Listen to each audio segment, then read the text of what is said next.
नमस्कार, आप सबका इस वीडियो में स्वागत है बच्चों। आज हम कक्षा 7 का जो गणित या मैथमेटिक्स है, इसकी आपकी प्रश्नावली 9 है, परिमाप और क्षेत्रफल। इसका जो कॉन्सेप्ट है वो समझेंगे हम, ठीक है ना। इसको समझेंगे क्या क्या है इस प्रश्नावली में। प्रश्नावली 9.1 9.2 वो मैं नहीं कराऊंगा, लेकिन आपका एग्जाम के अंदर एक भी क्वेश्चन इससे गलत नहीं होगा। है ना, प्रश्नावली कहना क्या चाह रही है वो चीज़ सिखा दूंगा आपको और उदाहरण भी समझा दूंगा। ठीक है, तो वीडियो स्टार्ट करें फिर। तो वीडियो स्टार्ट करते हैं। सबसे पहले बात की गई है आपकी प्रश्नावली में समांतर चतुर्भुज की। तो समांतर चतुर्भुज वो होता है जिसमें आमने सामने की भुजा बराबर होती है, ठीक है ना। ये बराबर और ये बराबर ऐसे होती है, ठीक है। और भुजाएं समांतर होती है ना, इस तरह समांतर होती है भुजाएं, तो वो समांतर चतुर्भुज कहलाता है। तो इस पर नहीं पूछेंगे समांतर चतुर्भुज क्या है, अगर पूछ ले तो ये दो लिख देना कि आमने सामने की भुजा बराबर हो और भुजाएं समांतर हो और चार भुजाओं से घिरी आकृति, बंद आकृति, वो समांतर चतुर्भुज कहलाती है, ठीक है। इसका क्षेत्रफल पूछा जा सकता है परीक्षा के अंदर।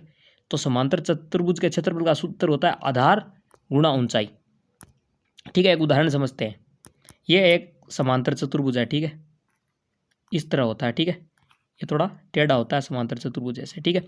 तो ये तो नीचे का होगा, ये तो इसका आधार होगा, और यहाँ से एक लंब डालेंगे ऊपरी भुजा पर, वो उसकी ऊंचाई होगी, ठीक है। समझ गए होंगे, ठीक है। ये तो नीचे रह गया आधार, ये आधार, और ये इसकी भुजा है, ये नहीं ऊंचाई, ऊंचाई ये होगी यहाँ पर, जिसमें 90 डिग्री का कोण बन रहा है। तो मान लो कि एक समांतर चतुर्भुज है जिसका आधार 8 है और ऊंचाई 3 सेमी है, और उसको आपका क्षेत्रफल निकालना है। तो आप 8 और 3 को गुणा कर दोगे, 8 3 24 सेमी आपका आंसर आ जाएगा, ठीक है। और सेमी को सेमी से गुणा करोगे, सेमी क्यूब हो जाएगा। और यदि क्षेत्रफल देकर आधार और ऊंचाई पूछ ले, ठीक है ना, ये भी हो सकता है परीक्षा में, अगर आपको कि क्षेत्रफल दे रखो समांतर चतुर्भुज का, आधार या ऊंचाई पूछ ले, तो आपको क्या करना है, आपको इस सूत्र ये एक याद रखना है। आपको मान लो परीक्षा में ऊंचाई पूछ ले, तो ऊंचाई इस आधार को उधर भेज दो, तो यह जाएगा क्षेत्रफल बटा आधार, ठीक है। ऊंचाई पूछ लेना तो क्षेत्रफल में आधार का भाग दे दो, और आधार पूछ ले तो क्षेत्रफल में ऊंचाई का भाग दे दो परीक्षा में, ठीक है।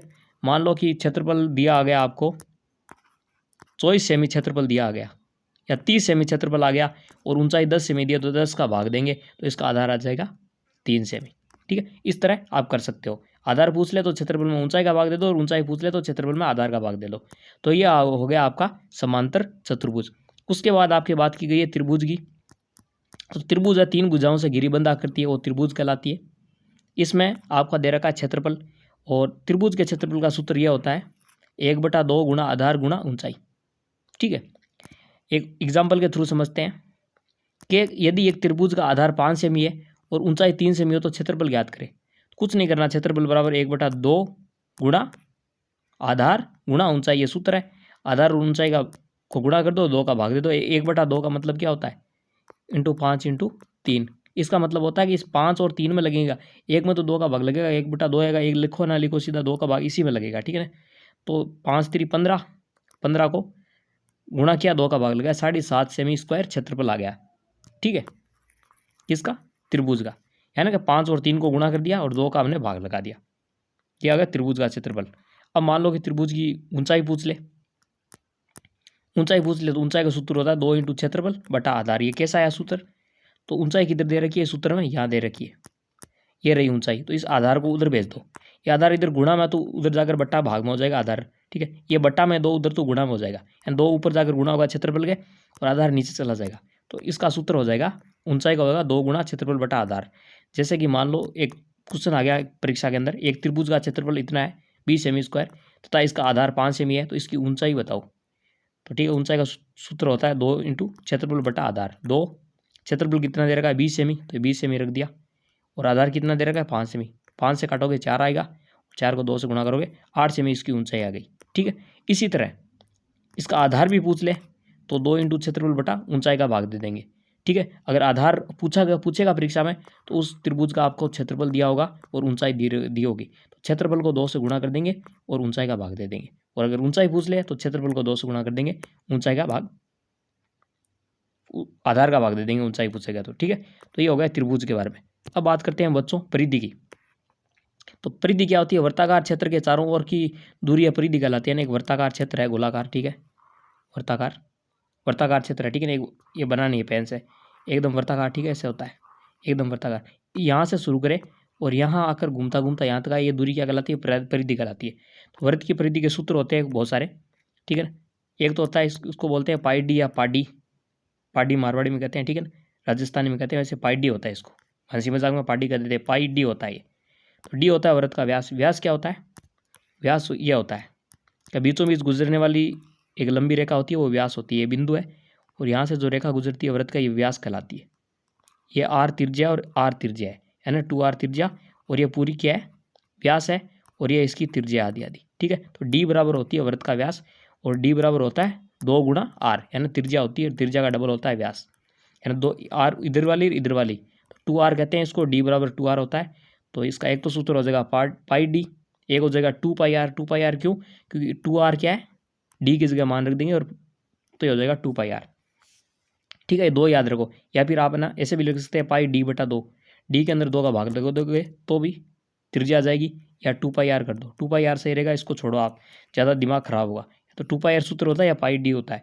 पाई के मान 2 होते हैं, 22/7, एक होता है 3.14, ये 2 मान होते हैं। और ये 2 मान कहाँ यूज करने होते हैं मैं भी बता देता हूँ यहाँ पर, कब कौन सा यूज़ करना है। कि मान लो कि 22/7 कब यूज़ करना है, 22/7 तब यूज़ करना है तब मान लो गुणा में कोई संख्या 7 के पहाड़े से आए, 7 आए, 14 आए, तो इसको है ना काटने में आसानी रहेगी, कटेगी फिर गुणा में आसानी होगी। मान लो ऐसी संख्या आ जाए जो 7 से ना कटे, ठीक है, कई बार इसको उल्टा भी करना पड़ जाता है, 7/22 हो जाए, तो ऐसी संख्या आ जाए जो 22 से कटे। 22 के पहाड़े में जो संख्या है तो 7/22 या 22/7 काम में लेंगे, ठीक है ना। जब उल्टा करेंगे इसको बता दूंगा कैसे करेंगे। और अगर मान लो कि 7 के पहाड़े में 22 के पहाड़े में ना हो तो वहाँ पर हम 3.14 काम में ले लेंगे, ठीक है। तो अब इसको देखते हैं। एक वृत्त का व्यास दे रखा है 20 सेमी, तो इसके वृत्त की परिधि ज्ञात करो। तो वृत्त की परिधि का सूत्र होता है पाई और डी। पाई का मान 3.14 लेंगे यहाँ पर, क्यों लेंगे? क्योंकि 20 दे रखा है, 21 दे रखा तो हम 7 ले ले 22/7 ले लेंगे, इसको गुणा करेंगे तो 62.8 सेमी आंसर आ जाएगा। और यदि व्यास 28 सेमी दे रखा हो तो हम परिधि करेंगे 22/7 गुणा 28, 7 के पहाड़े से 28 4 बार कटता है और 88 सेमी आ जाता है। वैसे कोई ले लो आप, कोई दिक्कत नहीं है। आप यहाँ पर भी 3.14 ले सकते हैं और यहाँ पर भी 22/7 ले सकते हैं। यहाँ पर आपको काटने में कैलकुलेशन में दिक्कत होगी, 7 के पहाड़े से कट रहा है तभी आप 22/7 लो, अन्यथा 3.14 लो, आपकी परीक्षा में आपका टाइम बचेगा, ठीक है। और यदि त्रिज्या देकर क्षेत्रफल पूछे तो तब इसका सूत्र होता है परिधि बराबर 2 पाई आर। अगर मान लो त्रिज्या दे रखी हो तब क्या करोगे? तो त्रिज्या को 2 से गुणा करोगे तो व्यास आ जाएगा, और व्यास को पाई से गुणा कर दोगे तो फिर परिधि आ जाएगी, ठीक है। तो जैसे 7 सेमी त्रिज्या वाले वृत्त की परिधि निकालिए, तो वृत्त की परिधि क्या है? 7 दे रखी है तो कटने में आसानी होगी 2, ये पाई का मान 22/7 गुणा 7, 7 से 7 कट गया, 22 दूनी 44 आ गई वृत्त की परिधि, ठीक है।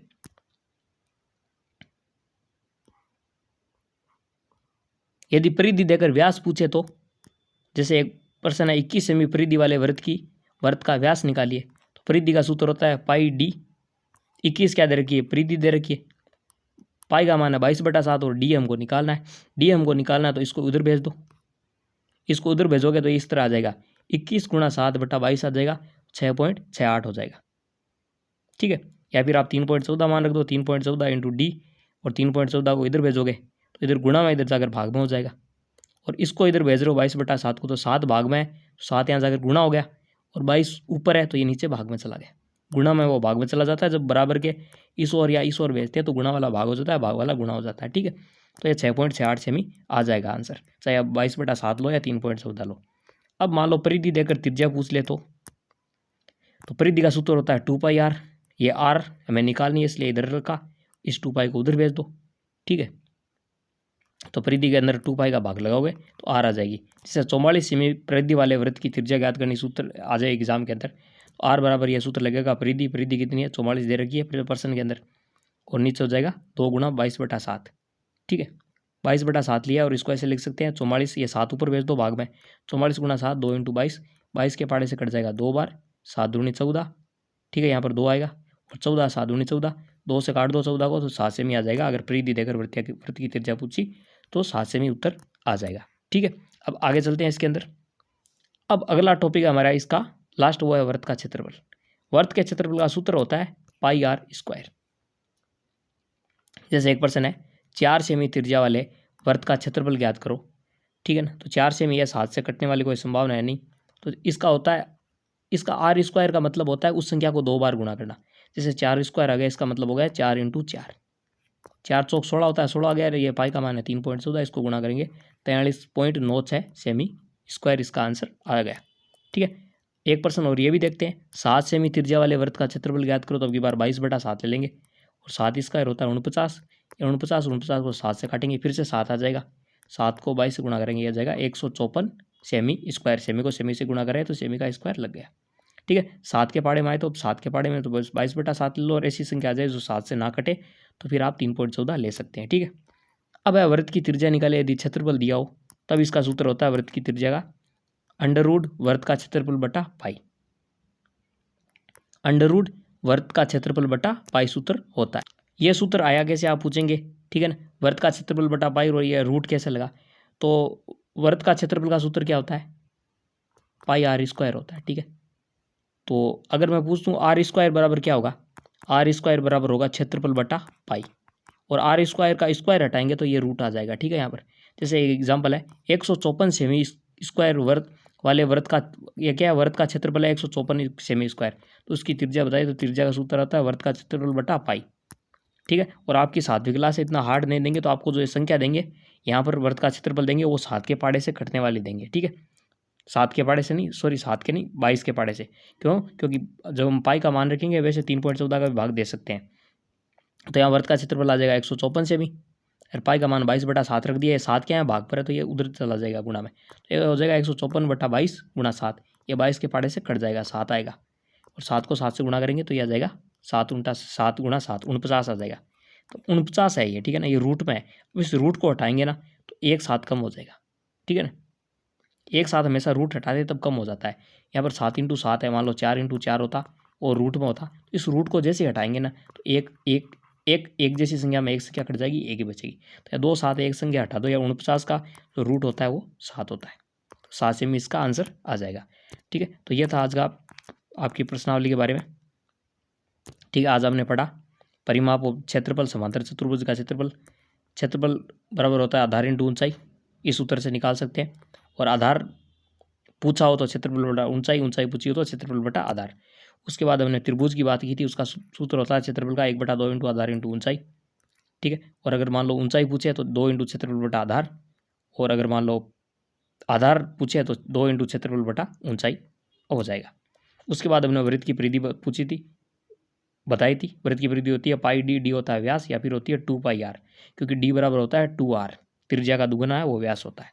ठीक है, और वृत्त का व्यास देकर अगर पूछा तो परिधि बराबर पाई डी हो जाएगा, और त्रिज्या देकर क्षेत्रफल पूछे तो परिधि बराबर 2πr सूत्र का उपयोग करेंगे।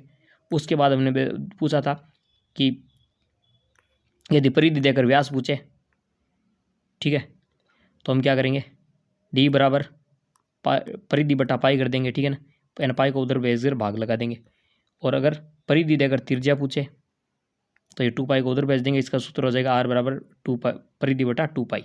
ठीक है, डी निकालना हो यानी व्यास निकालना हो तब तो हो जाएगा परिधि के अंदर भाग दे देंगे पाई का, और त्रिज्या निकालनी हो तो भी यहाँ पर 2 और लगा देंगे। ठीक है, क्योंकि क्या कि व्यास का आधा होता है त्रिज्या, इसलिए। उसके बाद हमने बात की थी वृत्त का क्षेत्रफल, वो होता है पाई r स्क्वायर। ठीक है, और वृत्त की त्रिज्या निकाले, यदि क्षेत्रफल दिया हो तो ये हो जाएगा रूट वृत्त का क्षेत्रफल बटा पाई। तो ये सब सारे समझाए हुए सवाल है, मैंने समझाए हैं, इसको समझने हैं तो दोबारा देख लीजिए आपकी प्रश्नावली में। अब ये करने के बाद आपको किसी पासबुक की ज़रूरत नहीं पड़ेगी। ठीक है ना, पासबुक या गाइड की जरूरत नहीं पड़ेगी, आप 9.1 और 9.2 प्रश्नावली कर लीजिए, अपने आप कर लेंगे। ठीक है, और परीक्षा में कोई प्रश्न आएगा इनमें से आ जाएगा। ठीक है, संख्या चेंज होगी, ऐसा ही तरीका होगा, इनमें से बाहर नहीं जाएगा, पूरे में से पूरे सेव होगी। वीडियो अच्छा लगे तो लाइक शेयर एंड चैनल को सब्सक्राइब कीजिए।